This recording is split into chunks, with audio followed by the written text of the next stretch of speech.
ushlamchisi, amiru qoidu rahbar qanday nafar tayin bo'lsin? Amiru qoid, rahbaru namoyanda, vakilu malik qanday nafar tayin bo'lsin? Qanday sifatlari bo'lsin? Va qanday bo'lib tayin bo'lsin?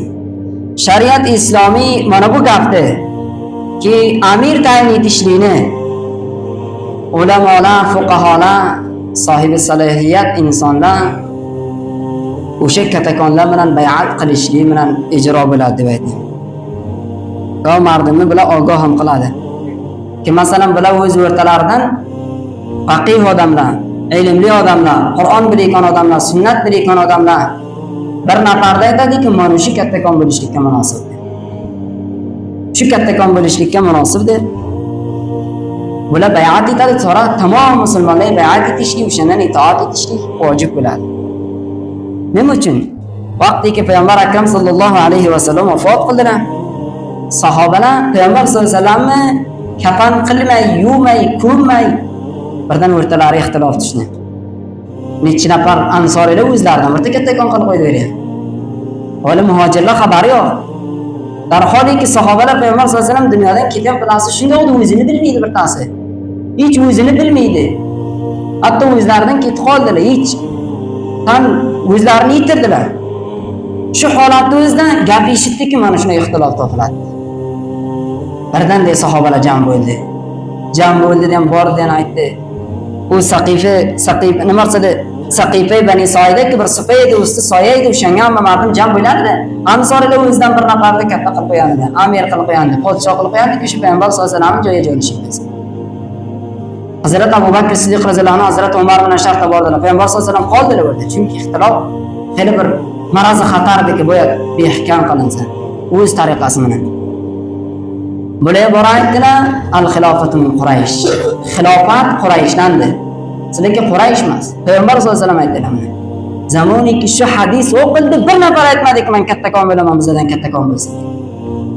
Har zotdagi payg'ambar sollallohu alayhi vasallam aytdi shu bo'lsin.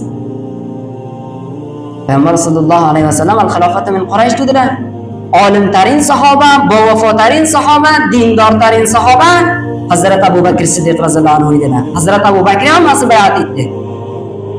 Hazrat Ali roziyallohu anhu payg'ambar sollallohu alayhi vasallam ko'kobachasi mardim ko'tardi, buni qara dedi. Abu Bakr payg'ambar sollallohu alayhi vasallam joyi jonishing bo'limish. Sizlarga amalaringiz bir avlidan, bir xonadondan sambo'ling. Hazrat Ali roziyallohu anhu unga gapladilar. Bundoq gap yo'q shariat. Har kimiki shunga bo'ladi, shunoniki dunyoniki shuna otasi bo'ladi, o'g'lini podshoh qiladilar. Bundoq gap yo'q. Har kimiki sohibi salohiyat bo'lsa, shariat o'shani munosib bo'lgan bo'lsa, o'sha bo'ladi. Hazrat Abu Bakr Siddiq roziyallohu anhu to'xtagan joydan bir tem bo'la olmaydi. Shuning uchun hamma bay'at etdi. Hazrat Ali roziyallohu anhu o'zlari ham bay'at etdilar. Bundan sonra Hazrat Abu Bakr Siddiq roziyallohu anhu Hazrat Umarga vasiyat etdiki, mendan sonra xalifa mana shudir. Vasiyat etdi, chunki ko'rdiki, Umardek olim sahoba, Umardek taqvo va dindor sahoba buncha boshqasi yo'qdi. Shuning uchun shuni vasiyat etdi, Hazrat Umar bo'ldi.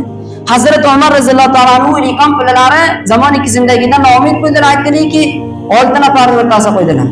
Shu 6 nafar sizlar bir nafarni tayin etinglar dedilar. Ichilaringizdan. Aytdilar-ki, hamma mardni tayin etsin, 6 nafar. O'sha ashariy mubashshara sahobalardan edi, katta sahobalardan edi. Shu 6 nafar o'ldirdilar. Hazrat Usmon roziyallohu ta'ala anhuni tayin qildilar. Ammo lekin siyosat demokratikda zaim va zamondor, podshoh va amir, hukmron va kattakon intixobot tariqadan tayin bo'ladi. Ki unga ray berishlikka johil ham bor ray beradi, fosiq ham bor ray beradi, bir inson solih ham bor ray beradi. Darholiki o'sha nafarlarni raygirlik qilgan nafarlarni ne ko'ribdi, ne taniydi, ne biladi. Darholiki aksarlari ko'proq dinga muxolifdir. O'shalar tariqdan bo'ladi, ya'niki har kim boradigan ray beradi. Ma'lum bilmaydiki, bu odamni nimasi qandoqdir, nasli nasabi qandoqdir, islomi qandoqdir, diyonati qandoqdir buni bilmaydi. Lekin islomda mana bu gap yo'qdir. Faqat islomda amir tayin etishlikka, kattakon tayin etishlikka mana aytdim, bir xonadondan tutib, bir qishloqdan tutib, bir ulusonlikdan to bir kishi bor, undan ham katta xilofat agar bo'lsa, o'shani donishmandlar, ularki Qur'onni donishini biladi, o'shalar tayin etadi. Va ina ham unda shuki har kim o'zini nomzod eta oladi. Har kim aksini bitadi, u yopishtiradiki faqat mana men vakil bo'laman, yo bo'lmasa men falon bo'laman, piston bo'laman. Hatto xotinlar hijoblarini qo'yadilar deb, darholiki bu durust emas. Xotinlar hattoki o'zlarini akslarini faxsh etadilar, mana vakil bo'laman. Raygirlikka menga ray beringlar deydi.